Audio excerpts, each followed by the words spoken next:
Kocha Bakari, habari yako? Nzuri, habari yako? Salama kabisa. Tuambie hali ya kikosi ikoje, lakini pia maandalizi kiujumla kuelekea katika safari yenu ya Morocco. Matayarisho yameendelea vizuri, kwenye kiwango cha matayarisho ya awali. Tunaamini tuko vizuri kama ambavyo tumeona hapa. Tumekuwa na mchezo wa mazoezi dhidi ya Yanga kujaribu kubaini makosa ambayo tuko nayo. Lakini kwa asilimia kubwa naamini kwamba kikosi kiko tayari kwa ajili ya mechi hii. Hii ni mechi ya pili ya kirafiki. Pengine kama benchi la ufundi, kipi ambacho mmekiona na mnafanya maboresho aina gani sasa kuhakikisha kwamba mnakuwa vizuri zaidi?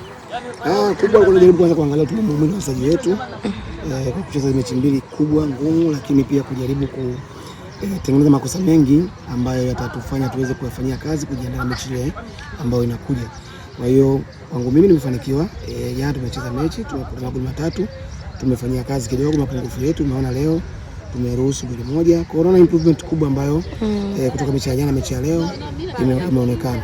Matumaini yangu baada ya kupata recovery ya kutosha na kupitia tena mapungufu kwa jumla, tuna nafasi kubwa kucheza vizuri ya mechi dhidi ya Cameroon. Na pengine tunaweza tukasema hizi mechi ndio kipimo sahihi kuelekea katika hizo mechi kubwa.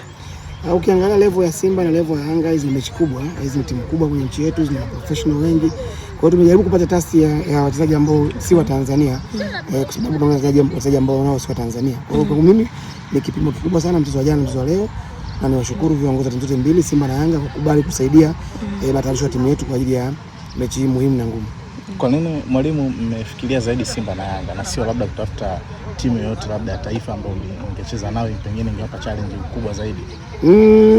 Ni process ni ndefu kidogo kupata timu ya taifa kuitoa